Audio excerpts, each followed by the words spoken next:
Aloha. My name is Roger Jelinek. I'm Executive Director of the Hawaii Book and Music Festival, and it's my great pleasure to have this really extraordinary session from Kumu Kahua Theater on nurturing playwrights. And without further ado, I'm going to turn this over to Donna. But please do put your names and where you're from in the chat, so that we have a sense of our audience. Aloha. Awesome. Thank you, Roger. I'm Donna Blanchard. I am the very proud managing director of Kumu Kahua Theater here in Honolulu. Our work is to produce theater by and about the people of Hawaii. I'm also an executive team member of the Ohina Showcase Labs and Films, and we support filmmakers for their short film works here in Hawaii also.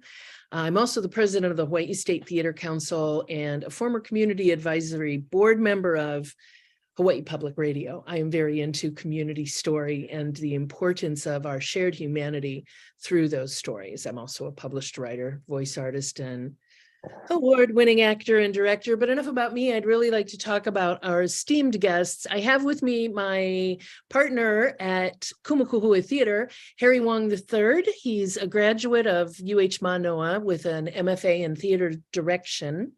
He's been the artistic director of Kumu Kahua Theater since 1997 and was a Kumu Kahua board member from 89 to 97. In 1990, he stage managed Kumu Kahua's international tour to Edinburgh, Washington, D.C., and the Los Angeles International Film Festival of the Arts. Festival of the Arts. He also served as an Alan Lee Hughes Fellow with the Washington Arena Theater. His Kumu Kahua Theater directing credits are long and acclaimed, and they include shows such as To the Last Hawaiian Soldier, Fishing for Wives, Ua Pau, The Watcher of Waipuna, and so on. He's working on directing our upcoming show at Kumu Kahua, which we'll talk more about in a little while. And we also have with us playwriting royalty here in Hawaii, Victoria Nalani Kneubuhl. She's a playwright and author. She was born in Honolulu and is of Hawaiian and Samoan ancestry. Her plays have been produced by Kumu Kahua, including Ola Na'ivi, Fanny and Belle, and the conversion of Ka'ahumanu, which we just produced again in our 50th season to much acclaim. It's a beautiful show. Holiday of Rain was especially commissioned by Kumu Kahua Theater. Several of her plays have toured Britain, America, the Pacific, and Asia. She's been actively involved in producing many community performance programs that reflect the unique story of her island home. She also served as a producer-writer of the TV series Biography of Hawaii, and she was named one of the extraordinary women of Hawaii in 2001 by the Foundation for Hawaii Women's History and the Native Hawaiian Library of Alulike. In 1994, she was honored with the Hawaii Award for Literature, the highest honor the state of Hawaii bestows on a writer. And in 2006, she received the Elliott Cades Award for Literature. You know, it's a lot to read those bios, but it's really important. You both have a lot of amazing work behind you. And I'm so happy that you're here for this conversation to help hopefully inspire new writers, because it's clearly very important to all of us that we experience our shared humanity through this vehicle of theater. I want to echo what Roger said about please let us know who you are and where you're from in the comments. We'll have a little bit of time for Q&A in the program. First of all, I would like to talk with the two of you about the trajectory of a playwright within Hawaii. So Victoria, do you mind sharing a little bit of your playwriting history to present? Yeah, aloha kako. I think the trajectory for playwrights has changed since I started writing for the better. And I think there are many more opportunities today and much more encouragement for new writers. But when I started writing in 1982 or 83, I did not have a theater background. I just kind of stumbled into this playwriting class, and I liked it so much. I took another class, and then I took another class, and before I knew it, I really, that's all I wanted to write, and that's all I wanted to do. But I had to do other things. So I really learned to write by taking classes, and I think the biggest teacher for me was seeing my work produced, because you can learn so much in a classroom, but until you see your work produced, you really don't have a whole idea of what it is to take something from a page to a stage. And so I was so fortunate to have my first full-length play produced, because right away I got into that cycle of writing and seeing my work produced. And I really feel like, if you love the theater and you love writing, you should just stick to it. And sooner or later, things will come together. I mean, I feel like that's what happened to me. So I did not know that you didn't, that I didn't know how you came to it, that wasn't your goal. You just decided to take a class. yeah. And I was going to take a creative writing class in the English department, but they were full. So I looked in this catalog. They used to have catalogs, printed catalogs. And then I saw, oh, playwriting, my uncle did that. I think I'll try that. So I just kind of walked in cold, and I was not very good in that first class. I mean, I take out the things I first wrote when I want to have a good laugh. And I look at them, but I was so happy with the progress that I made from knowing nothing to knowing something at the end of the class, that I just took the class again. And I took it from Dennis Carroll. And I have to say that, having somebody like Dennis who more or less mentored me, and that was a big help too, because I think when you're a new playwright, you really are not just working on your writing, but you're working on confidence too, the confidence that you want to have in your own writing, and coming to know what is really good writing and what isn't.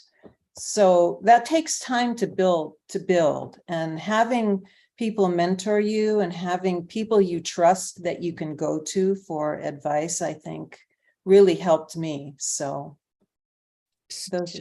Yeah, so Dennis Carroll is the founder of Kumu Kahua Theater, and mentored so many incredible writers. How awesome that we're all glad that you got into that place and time.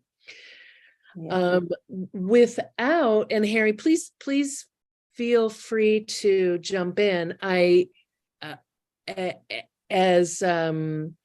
Because you were also a student of Dennis's, I feel like we should talk about those actual steps, Victoria, that you took when you first heard your stuff read. Was that a part of university programming?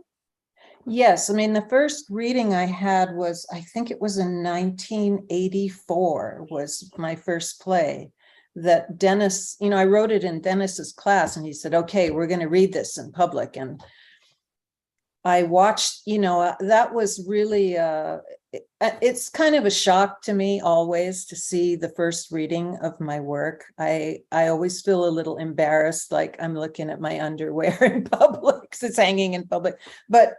But it also gives you such a good idea of how your work is moving when you see it read like that. So yeah, I was really fortunate. And then Kumu Kahua decided to produce the play. So that was even better. What play was that? Was that Emily Hua? Oh, Yeah. And then didn't your uncle direct it? Oh, yes, he did. Yeah. He came up from Samoa and he directed it. Victoria, could I ask you something? This is Harry. Yeah. You know,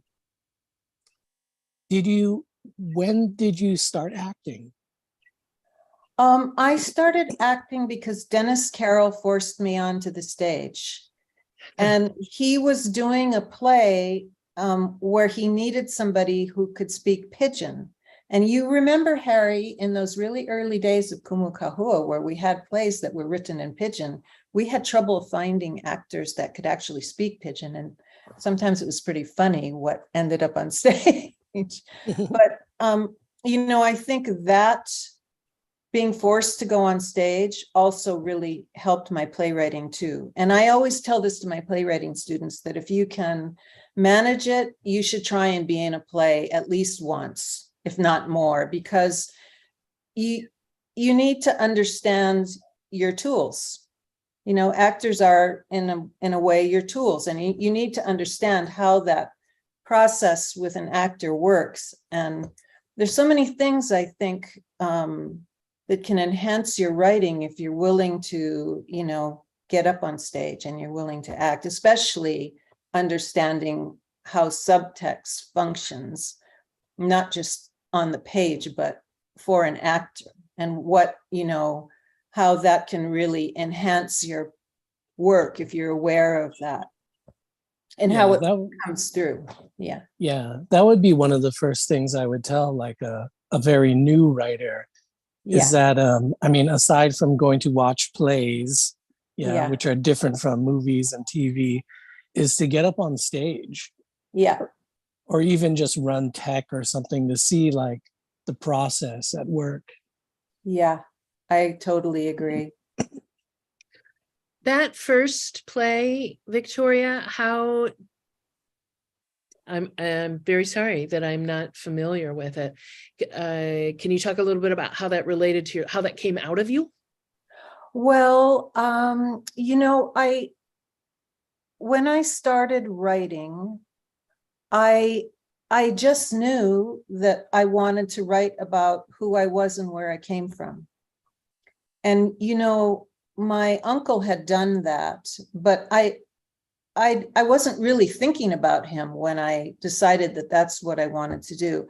And I was already taking some classes in the new Hawaiian Studies department. And as a child, I was always fascinated with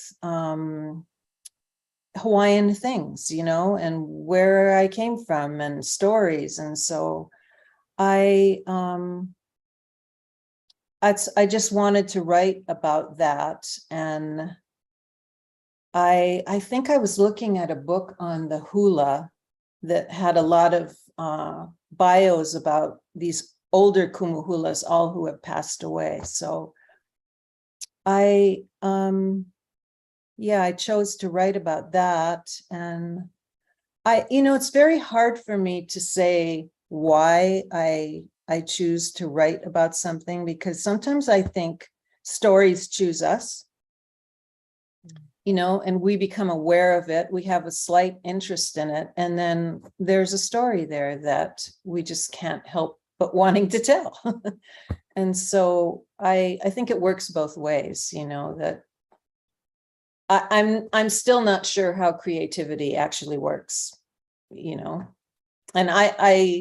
it's okay with me. Yeah, boy, I agree that the process of creativity, who was it? Victor Roger told me that everything an artist creates is autobiographical on some level. And I am a theater artist, but I also paint and I write separate from the theater. And the more I think about it, it's almost a little, like you said, you felt like you were showing your underwear. When you really think about it that way, it's true. And but we have to, don't we? It's going to come out of us anyway. Yeah. And it's just part of the It's just part of the process. And I think that, you know, I also tell my playwriting students, if you're a little uneasy or if you're a little scared about what you're writing, you're probably in the zone. You know, you're probably on the path to a story. Oh, awesome. That's meaningful. Yeah, that's good to remember. Harry, if someone is interested in playwriting, maybe has tried writing or is interested in trying, what advice would you give them off the bat? Oh, you're muted. I mean, honestly, I mean, the first thing is that I would try to get involved. Yeah. I mean, literally like come and try and be part of a show. Yeah. To see what it's like. I mean, I would go to watch plays. I would take whatever course that might be available to me to like figure out how to write. But then I think getting up on stage is very important. Yeah. I think every job in the theater is connected somehow to the actor and what they have to do and how they have to communicate to the audience. Yeah. And I think that experience is primary for anybody who wants to work in the theater. And the second thing is that I would probably just try and write. Yeah, I'd sit down and try and tell this story somehow. You know,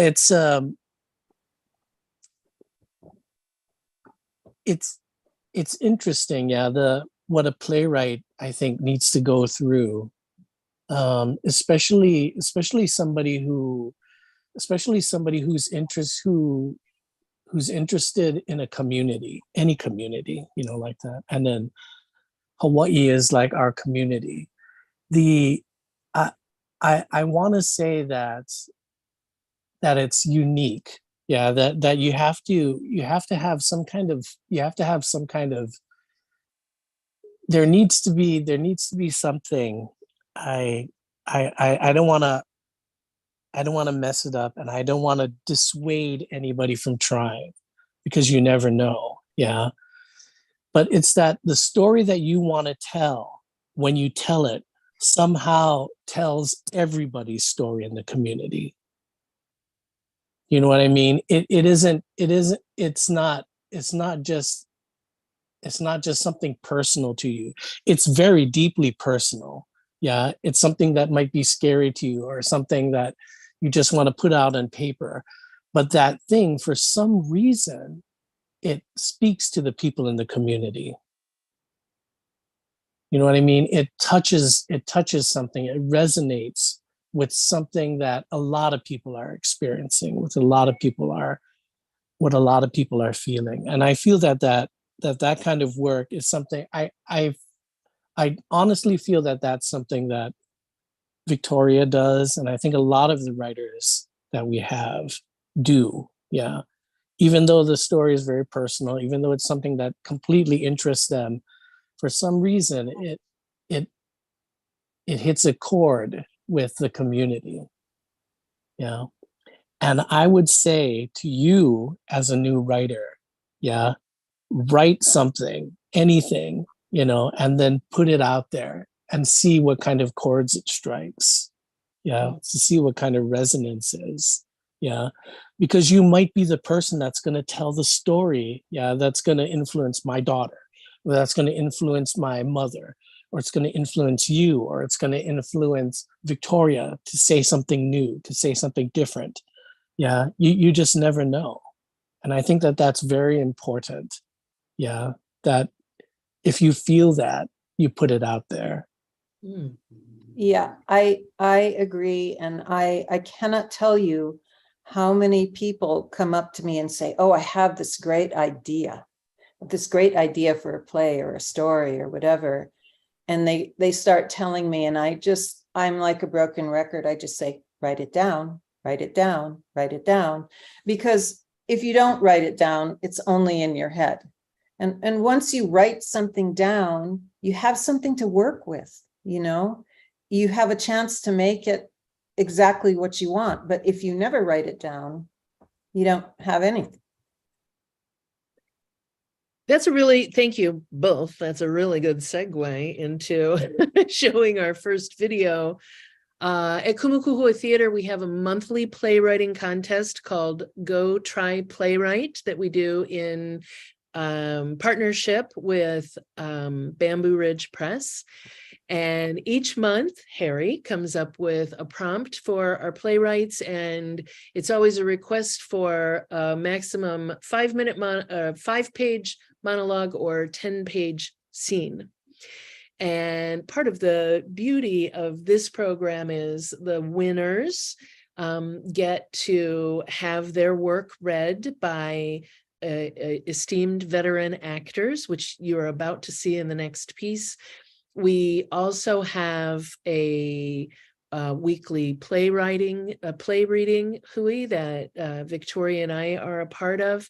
And the newest feature that we're able to offer everybody who enters the contest is they get a chance to hear their work read and discussed by people who have a great deal of experience in the theater as writers for the most part, and some of us actors as well. So Colin, if we could cue up The Wretch of Makakilo on companionship. This was written by Tyler Miranda in response to a prompt that was a person having a conversation with a cockroach. It was our very first month of the contest. Tyler had never written anything before. He was solely an actor. He had a lot of experience reading scripts, but never writing one himself. He ended up writing quite a lovely piece you're about to see. This piece is read by Dan Secchi, who is a wonderful, he's a board member of Kumu Kahua Theater. He's also a stage and film actor who you very well may recognize. So thank you for bringing that up, Colin.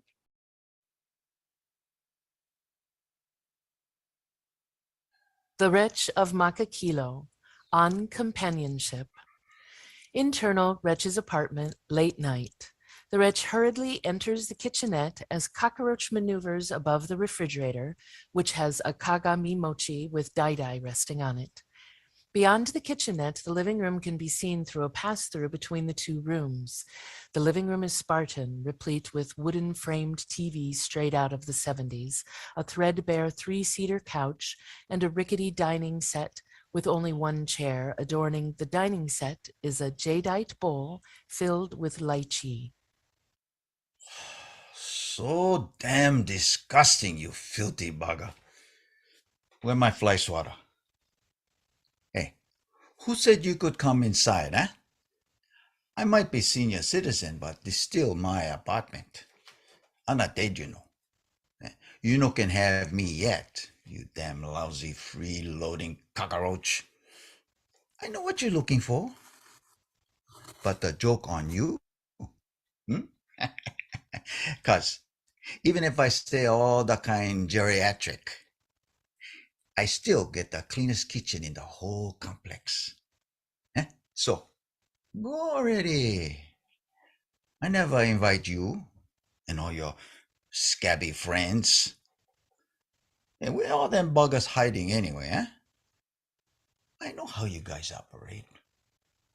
You just hang around and you watch with your beady eye, and then like one filthy scabby.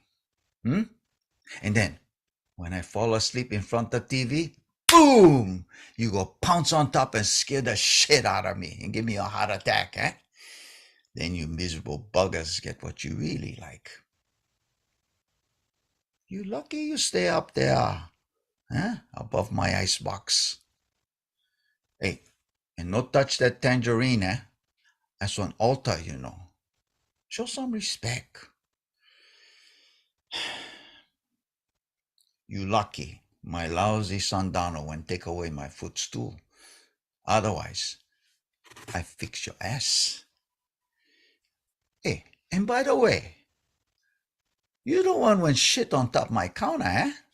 Cockroach moves toward the edge of the refrigerator and down the wall in front. The wretch is taken aback. Hey. What you doing? What you doing? No, come closer. You stay up there. What you trying to do? Come by me. You crazy or what? Huh? You get death wish. I no more my fly swatter, but I still get my hand. Damn Lolo cockroach. Must be crazy. You like hang out with me. My own goof for nothing kids no even come visit. Them only come around when them like something. But what I get? Eh? I own fixed income. I get Section 8. I gotta live in one hoy chopper roach like this. Eh? I no more nothing left for give. What them like? Blood. Yeah, I tell you, them buggers trying to squeeze every last ounce of happinesses until I just skin and bones. That's what them trying to do. Oh, like my younger son Melvin. He tried to sell his elder one new cable package. I told him, hey, I don't can afford. What for them come around? Oh, he's trying to get me for do something. Them know I get nothing left. And still, before he leave, the lousy kid go take one lychee. Like I went leave the bowl out there just for him. What if I like them just keep me company? Huh? Them no can just come and sit down, be quiet by me a little while. You know, Wretch stares at Cockroach and leans back against the sink, lost in thought.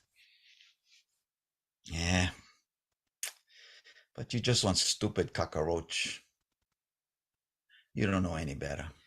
The wretch moves to the living room and plucks out 2 lychee. When the wretch returns, Cockroach has moved back up the wall but closer to the side of the kitchenette occupied by the wretch. The wretch opens a cabinet and produces a saucer. The wretch sets 2 lychee on the plate. But still, you here.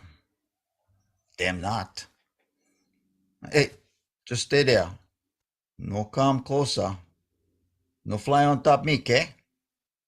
And Bamba, you can see the underside of my slipper real fast. The wretch begins peeling the first lychee. What? You get nothing better for do. You like waste your whatever time you get left with me. Well, you friends. Well, why you don't go out with them? Yeah, living it up while you can, eh? That's what young buggers like do. You know, my mother told me, we get one cockroach, get at least 2.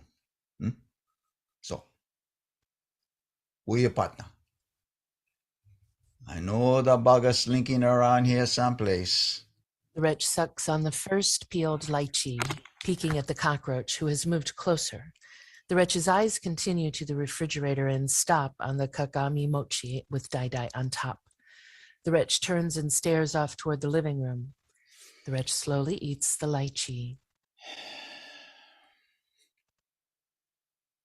You know, long time ago, even me had one partner. Almost 35 years now I've been by myself.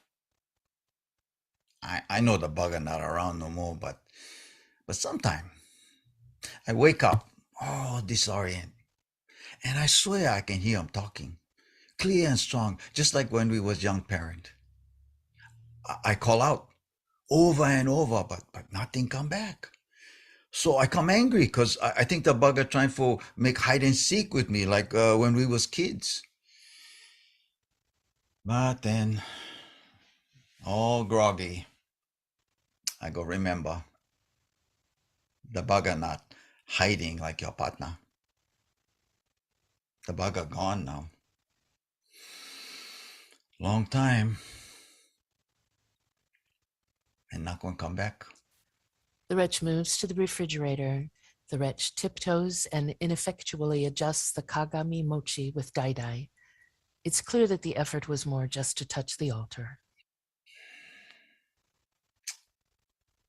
Hey, that's why you can touch this kagami, okay? As for my other half. The wretch turns and notices just how close cockroaches come to the sink area of the kitchenette. What for your friend no come out? Keep you company? I know my apartment smell clean to all those filthy buggers, but why them no can inconvenience little bit for you, eh? Make the kind sacrifice for someone else's benefit. Not nice that. Not kind for leave you all alone. Everybody only get little bit time on this earth, But everybody get busy. Then forget. Us supposed to help each other. The wretch moves back to the counter with a second lychee. The wretch begins peeling the fruit. Must be lonely, eh? Yeah, I don't blame you. Waiting, wasting away, hoping something come along that will make you feel alive again, like a real person. The wretch finishes peeling the second lychee. Instead of eating it, the wretch places the fruit on the saucer and then slides the saucer on the counter toward cockroach. Here, I'm gonna leave this lychee for you. That's my favorite, And I leave the light on too, okay? I go in bed now.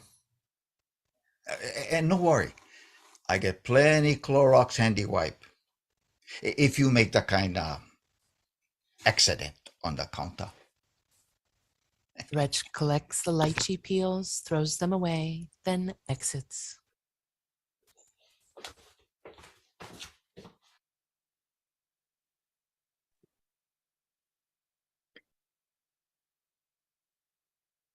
Thank you for running that piece, Colin. I think what a lovely demonstration of a story it's this very intimate, personal moment and universal at the same time. It's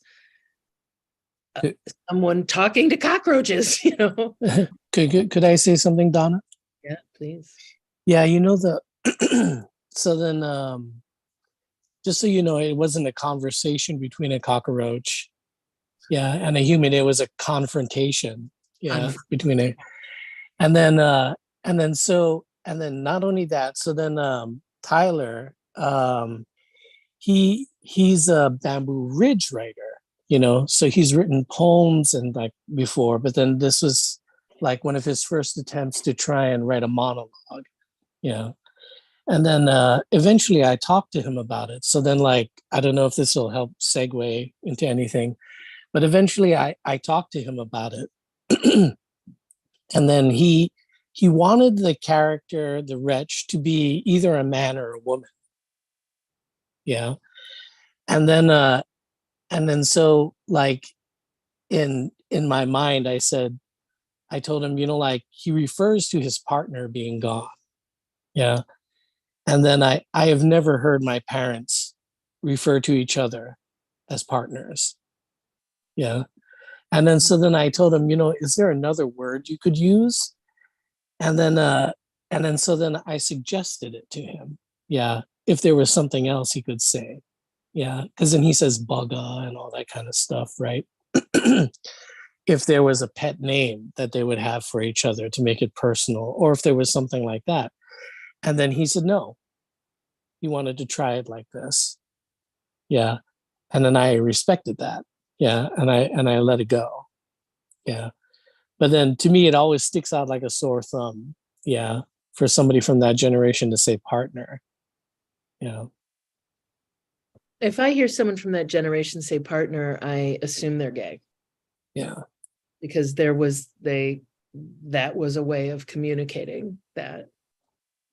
So that's let's talk some more about that. Harry, can you expound a little bit more on that?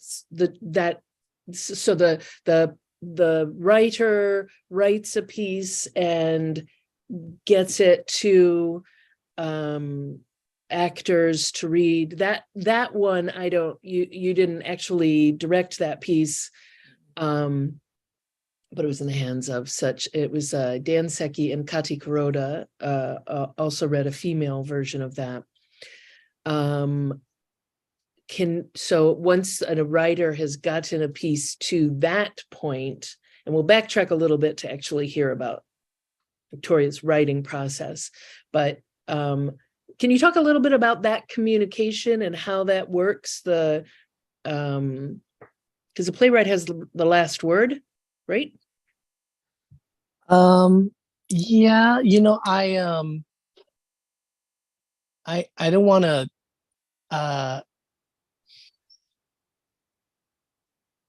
I'm gonna go off track just a little bit.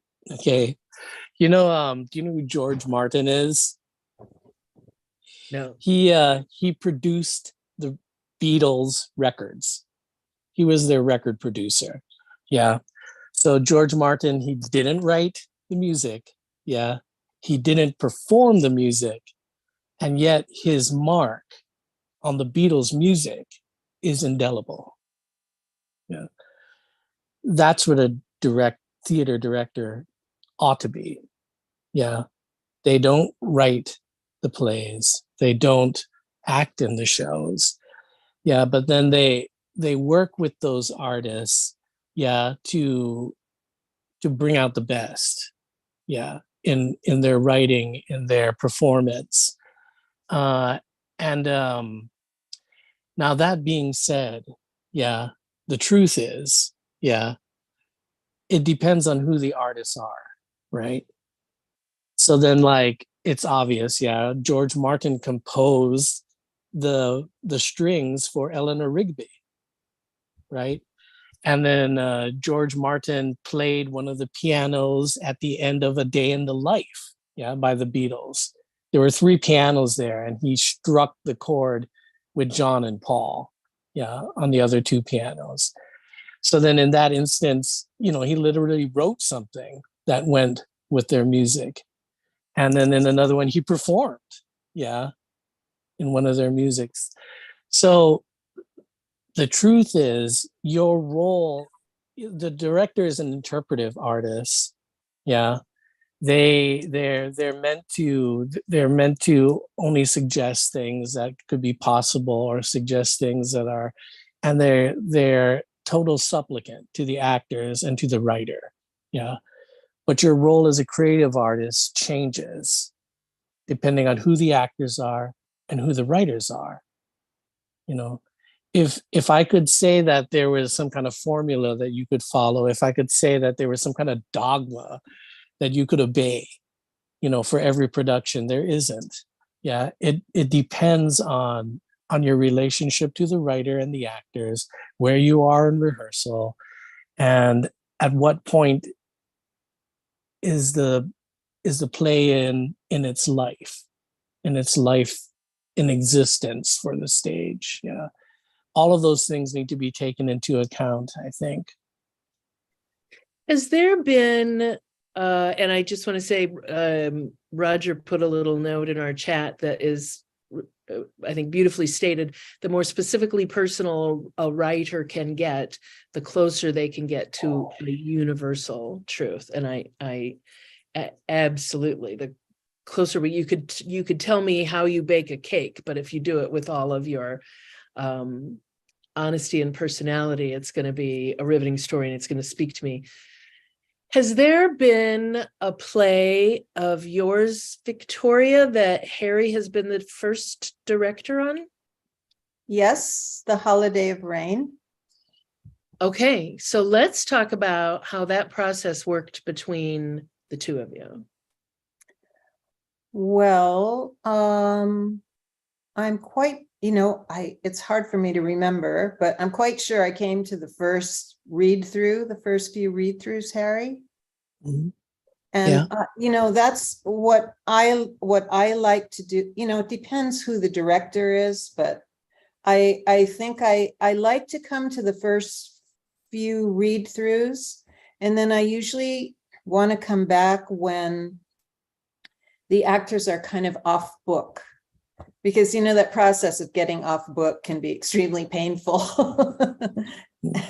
But once the actors are off book and you can see a run through, you have a really good idea of what your play's going to look like and what the director's doing with it. And, because I've known Harry forever, seems like, there's a couple of directors that have been in my, well, more than a couple, but who've known the body of my work for a long period of time. And I totally trust them with my work, and Harry's one of those directors. And my other friend who doesn't direct anymore, Julie Burke, she was like that. But I think there've been certain directors who I just am confident they understand my voice and I'm willing to let go, which I think in the long run is the playwright's job, is to be able to let go of what you've written and to be able to pass it on in confidence to the hands of the director and the actors. That's the ideal situation. I mean, there's been productions of my work that I've never seen, so I don't really know what happened. I just have given permission because I can't fly all over the place and see everything. So, but ideally, that's how you should see your work produced. Doesn't always work. That's a compliment to Harry that you trust him with your work like that. Harry, it doesn't always work like that though, does it? Oh no, not at all. Yeah. I mean, like I said, it depends on your relationship to the writer, to the writer's work. There were the one thing I remember from Holiday of Rain was there was one part where one of the actresses is walking back from having a night out in the I can't remember where, but then she's kind of drunk. Oh, and yeah. So I wanted her to sing a song, and then I picked the song that was current at the time. I was wondering, and I wondered how Victoria felt about it. And then I think you saw it, and seemed like you were okay with it. Yeah, I mean, that was something obviously I had to choose, because there was no. But I mean, I feel like a good director, they see things like that, and you can look. They'll enhance your work for you. They'll take and sometimes a good director will take something that you didn't really realize was there and amplify it, and you're surprised that you put that there. So because theater is such a communal process, I think it's better for you as a writer to be open to those things. Yeah. I know I've seen some writers who they have such a definite idea of how they think their work should be produced and how it should look on the stage that it's very hard for them to let go and to trust and to turn their work over to someone else. But honestly, I don't think that's what theater's about. And I don't think that, the work originates with the writer, but you have to be able to let go and pass it on to the director and the actors. That's really interesting that you bring it up. And as an actor, I learned in college that you're not just auditioning for Shakespeare's Lear, you're auditioning for that director's interpretation of Shakespeare's Lear. There's another artist in between you and the playwright. And I think that one of the things that has been very new to me coming to Kumu Kahua Theater was that I wasn't accustomed to working with new pieces. Yeah. So that feedback loop between the director and the playwright really kind of surprised, and then as a director, intimidated me when I directed a piece here, because I realized, I know that when I get a script from Samuel French, the stage directions written in there are choices that the original director made, approved by the playwright, of course. But at Kumu Kahua Theater, when we're working with new playwrights, it's part of the beauty of what we can offer as a new playwright is that feedback loop under Harry's direction, whether he's directing a show or not, he's involved in that process. But I think that it's also sometimes difficult for playwrights to see their work through someone else's eyes that way. And that's really what it's definitely a challenge for the directors as well, that you're not just, I'm not doing a Sam Shepard piece and I'm doing what Sam Shepard told me to do, Yeah. Well, every production is different, and working with every director is different. And like I said, there's certain situations where I've felt way more comfortable and somewhere I haven't felt so comfortable. So. Do you read a lot of other well, I kind of know the answer to this. Do you read a lot of other plays, Victoria? I used to read a lot of plays all the time. I haven't done that so much lately since I've moved here, but I did for years and years and years. And I did learn a lot from reading other plays, especially being able to look at how different playwrights handled structure, which I think is one of the things that's a constant challenge to a playwright, no matter how long you've been writing. Structure is kind of the thing you're always going to be working at. There's other elements like character and dialogue that you come to understand much more quickly than something like structure. Structure and theme, I think, are two of the things that, as a playwright, you're going to be working on for the rest of your life. So, but looking at other playwrights and reading other plays and looking at how they use structure, I think has been a really big help to me. When you, how do you come to do you write on a computer or a tablet? I do both.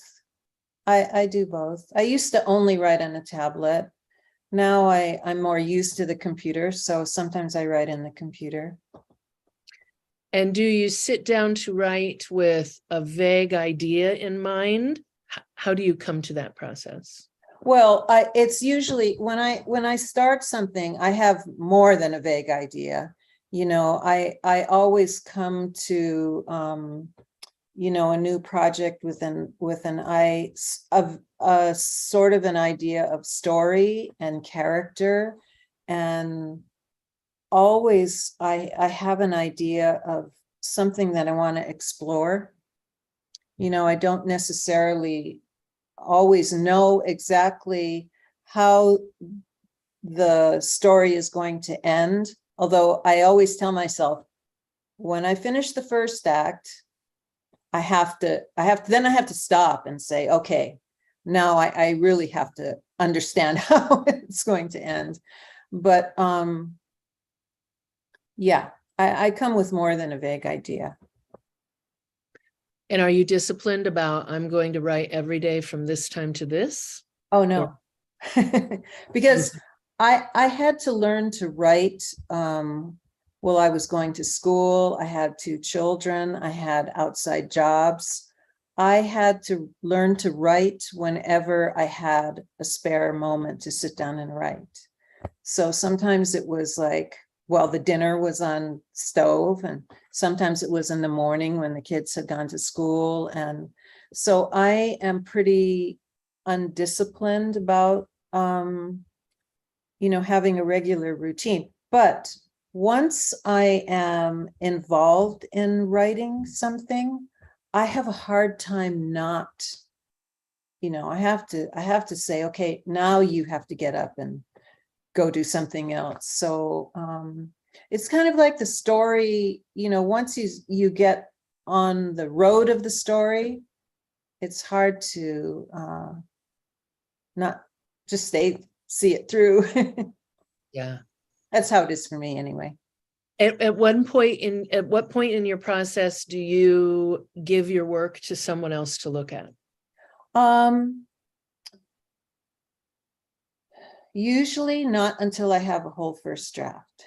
And a lot of the times I don't even like talking about it until I have a first draft, and I think that's because I want to keep the story to myself so much, and I don't want to be influenced by other people's ideas of what I might be writing about.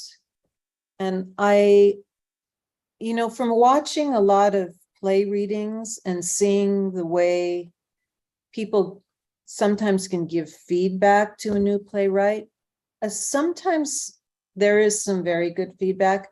Sometimes it's, I think it's not so good, because a lot of people, when they're commenting on play readings, they want to say what they think the story should be, and they're not really tuned into what the playwright is trying to say. And so I think I don't like to show people things until I have the first draft, to make sure that I have put on paper what I think it is I want to say all the way through. Gotcha. Roger had a comment in here that I wanted to make sure that I said, it was Eden Lee. The director is the enabler for the ideas in a play or story. And hopefully it does work that way, that they are enabling that voice, that they get it. And I just want to say at this point, Roger already let us know that we could run a little over, and I knew that it was going to be really hard to not talk for hours with the two of you about this in particular. So I think that if it's okay, what I would like to do is spend the next 7 minutes talking about opportunities for writers and writer development with Kumu Kahua. Because I'm very happy about what we're able to offer for writers. And then we have another piece that we would like to show you that is a group of really wonderful actors reading a piece by Lee Tonouchi, who is a more advanced playwright. It's a lot of fun. So maybe we'll just tag that on at the 7 o'clock hour. If anybody has any questions, please throw them into the chat. Emily Viglio, not going to happen. Vigliomo. Nope. She asked, Lee Tonouchi came out with a Pidgin dictionary years ago. I wrote a story about him as a journalist. Is there a standard now for writing Pidgin? It's interesting in that play reading, Hui, we've run across one of the pieces that we read from the more than half a century ago had this amazing Pidgin that it took someone in the group to say, that sounds like Big Island, much older Big Island Pidgin. I don't know. Do you think either of you think it's standardized in any way? Maybe it's Lee Tonouchi doing it.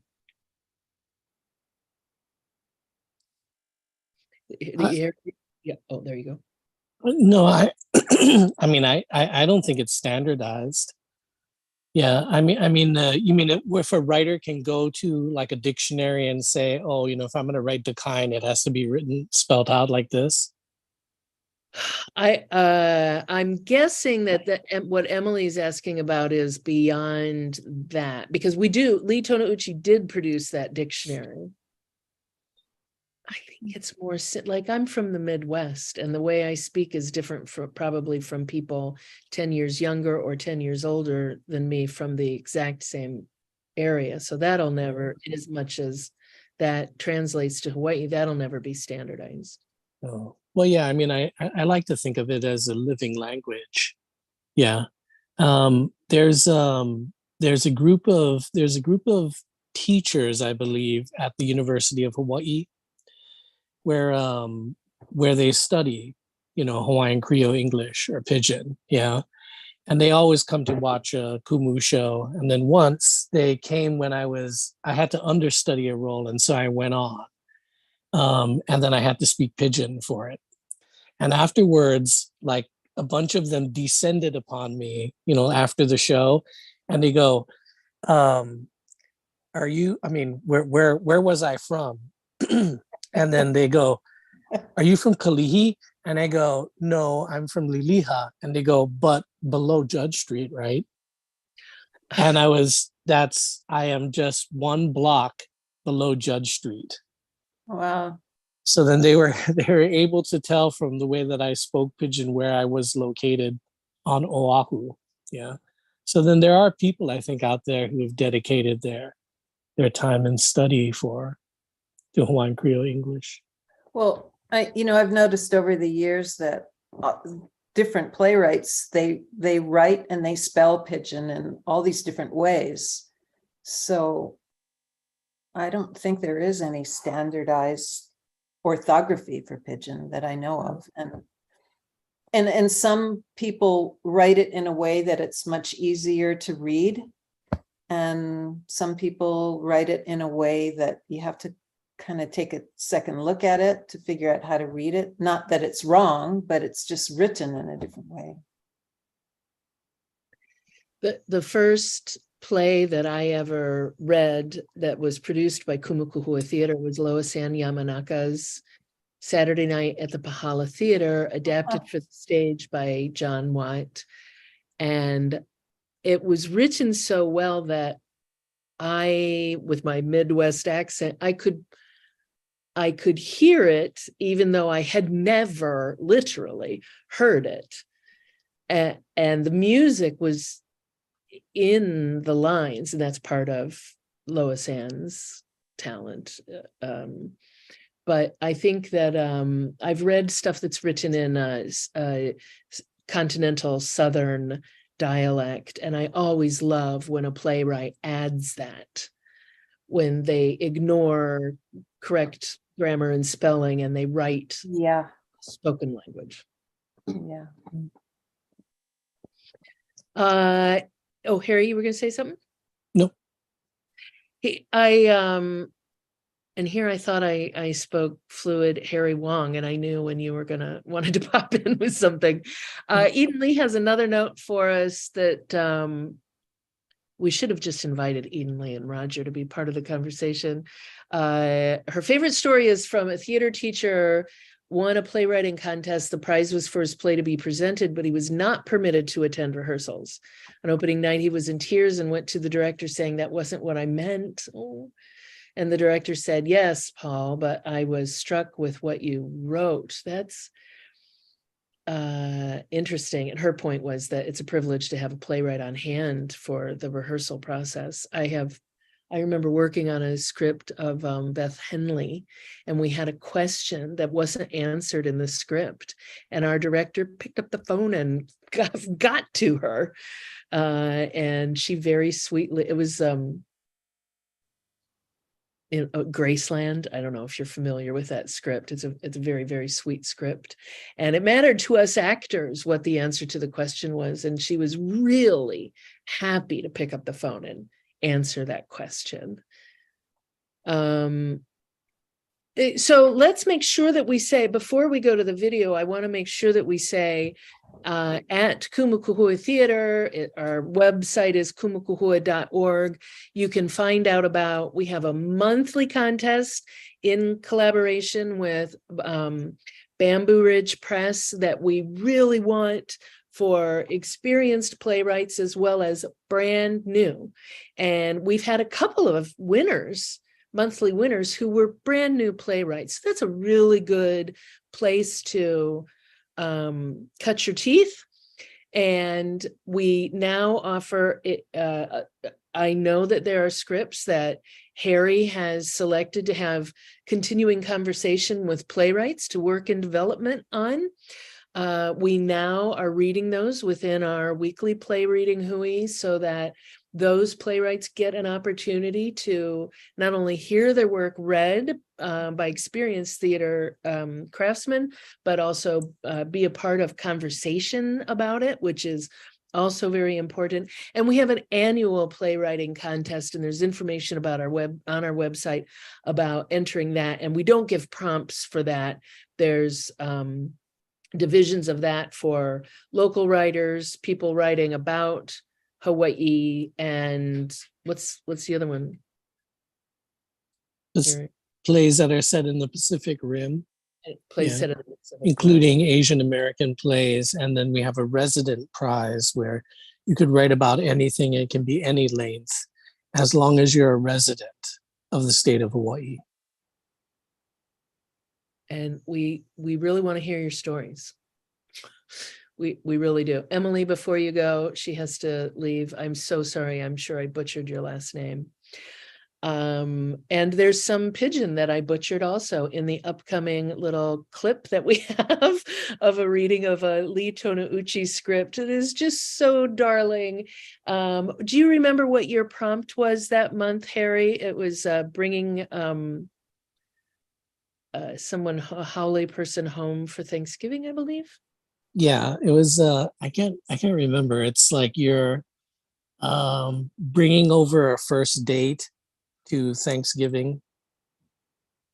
Yeah, it is. Lee Toneuchi is a playwright who we've produced a lot at Kumu Kahua Theater. We have a play of his coming up in 2023. Please check out our website to learn more about that and our upcoming John Shirota play that will open later in November. But for now, I guess we'll sign off, and Colin, ask you to take it away and show The Haole Girl by Lee A. Toneuchi. And the actors in here are Berkeley Spivey, Danielle Zolopany, and Lisa and Chemo Bright. The Haole Girl by Lee Toneuchi. Act 1, lights up. Mahea stayed driving one car with a slow potato Haole boyfriend, Scott, as the passenger. The radio stayed on. When they reach their destination, she turns off the radio and then the engine. They stay outside of her parents' house before they go in for Thanksgiving dinner. Try squint your eyes. Squint my eyes. Yeah, like Clint Eastwood. How's this? Nice. Now the question is, can you maintain that face for the whole night? You want me to squint my eyes the entire time we're at your parents' house for Thanksgiving dinner? The entire time? Okay. Oh, and should I say, go ahead, punk, make my day, huh? So why do you want me to, make my face look like that? So thinking, if you make your eyes all squinty, then maybe you can pass for huppa. That's so wrong. Hey, is that why you and Marie kept saying we should go to the beach last week? You were trying to darken me up. Of course. I got my Valentinos all sandy, only to find out you're as white as can be. Maybe you're worrying about nothing. Trust me, my father don't like haoles. Well, how can you be so sure? Because he pretty much says all the time, I don't like haoles. Stupid haole this, fucking haole that. Well, then why are you bringing me then? I don't know. Because my mom said, bring your boyfriend. I didn't think it through, okay? I just said, okay. Wait, so we're boyfriend-girlfriend? But we haven't really done any of the boyfriend-girlfriend kind of things yet. Like, should I start holding your hand? We're not ready for that yet. Marie was supposed to come too. Not to make it less awkward. I wish she hadn't failed. Maybe we can get you the passport. Local haole. Local haole? Yeah, if he asks where you're from, you just say you're from Kailua or something. Yeah, and what if he asks me things about Kailua, like Like, ask me what school it is that I went to, you know, the way you folks like to do. I don't know schools in Kailua. I mean, what school am I supposed to say? You say you grad from Kailua. Oh. I don't know if I'm comfortable lying like that. Yeah, that idea. Maybe if you just sprinkle in some pigeon every now and then. But when you eat dinner and something tastes good, what do you say? Good. No, you say ono. Remember? I told you before. I know you told me before. I didn't know you expected me to use your weird language. Ono. Oh, no. No, not oh no. If my mom asks if you like it and you tell oh no, she's gonna eat you. Maybe you're worrying about nothing. But I could be quite the charmer, you know. Parents usually love me. I'm an excellent conversationalist. Does your dad like sports? No, Not even UH. nope. Why not? Have you seen them play? They suck. Okay, so what does your dad like? Hunting. Hunting. Oh. There's another thing he likes to do. What's that? Clean his guns or go hunting. So now I need to be concerned that your father might shoot me? Well, he only shoots things that he's going to eat. So he might shoot me, then eat me. No worries, slow potato. He's not going to eat you. How can you be so sure? Because my father don't eat white meat. Ha ha. Noises of people talking stay coming from the house. My parents know I stay. We better go in. Carry the pie. I'm sure this Lee's pie you made me pick up from Chinatown will score me some points, right? What flavor you got? Pumpkin. That's not the one I told you forget. So I was supposed to get the custard. I told you pumpkin custard. See, I knew I heard the word pumpkin. Well, it's the thought that counts, right? Mara opens the door and greets them. Scott, that's my mom. Ma, I'd like you meet my boyfriend, Scott. Oh, you mean this boy? Where that girl you always talking about? Yeah, Marie, she couldn't make it. Nice to meet you, ma'am. I brought Lee's pies.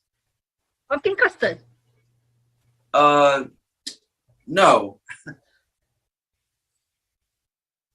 Make sure you hem all your shoes before you come in the house. Honey, your daughter's there. And she brought the boyfriend, the new one. Mara puts the pie on top the table. Fada enters. They stay in the living room. Dad, this is my boyfriend, Scott. Scott, meet my dad. Scott and Fada shake hands and have one stare down. Oh, this one give one firm handshake. Or better than your other boyfriends. Come, have one side. We eat. They all sit around the dinner table. Fada grabs the knives and starts for cut the turkey. He occasionally rubs the blades together of his knives. Who ate you guys? Do you folks say grace? Not usually. Would you care to say grace? Yeah. I think it's a trap. Decline. Scott, you like gravy? Oh, well, gravy can often enhance a dish, and No, Mental, you're not asking if you like gravy in general. He's asking if you like some gravy right now at this moment. Remember what I told you? why, yes, gravy all over. Please. I think I like this one, Maya. I like how he said, please. Way better than those other boys. How many other boyfriends did you have, Mahia? Let's see. In high school, None. freshman year in college. None. Then this year, 3. 3. That includes you. So only 2 before you.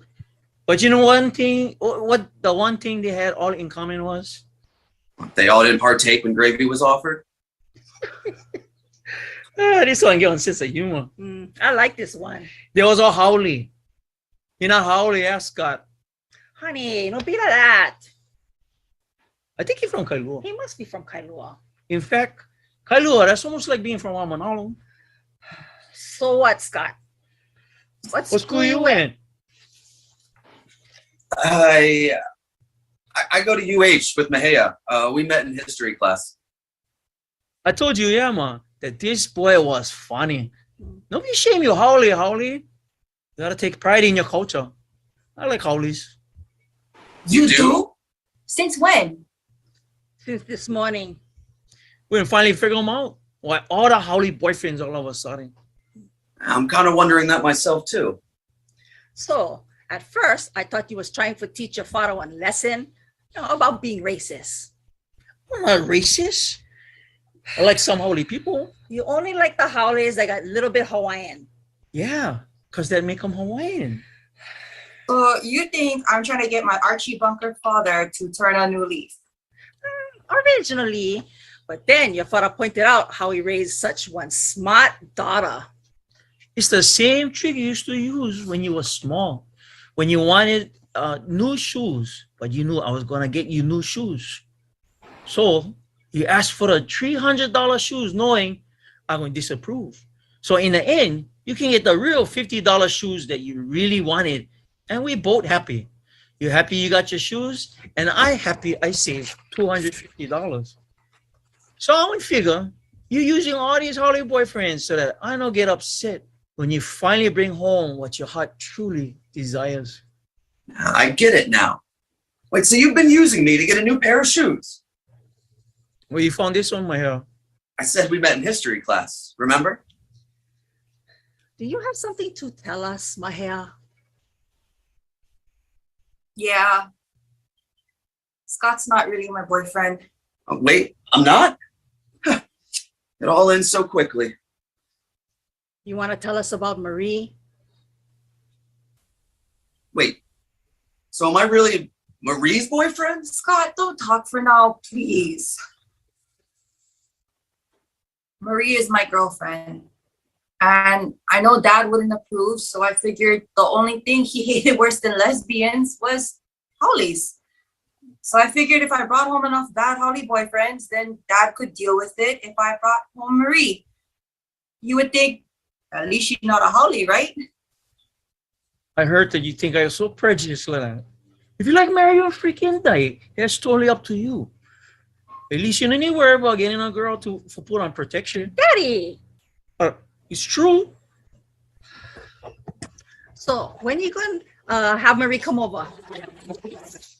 I'll call her up now. Father, mother, and Mahia all hug. I want in on some of this love. Scott hugs all of them. No matter what, Mahia, your mother and father are always going to love you. No matter if Marie went lesbian. Or that Marie's Howley. Wait, what? Marie's Howley. Don't you know? She said she went to Roosevelt. Yeah, in Eugene, Oregon. Why? What did you think she was? I don't know. She looked like she could be a lot of things. So now you telling me you get one Howley girlfriend. Lights down. All pau lau lau.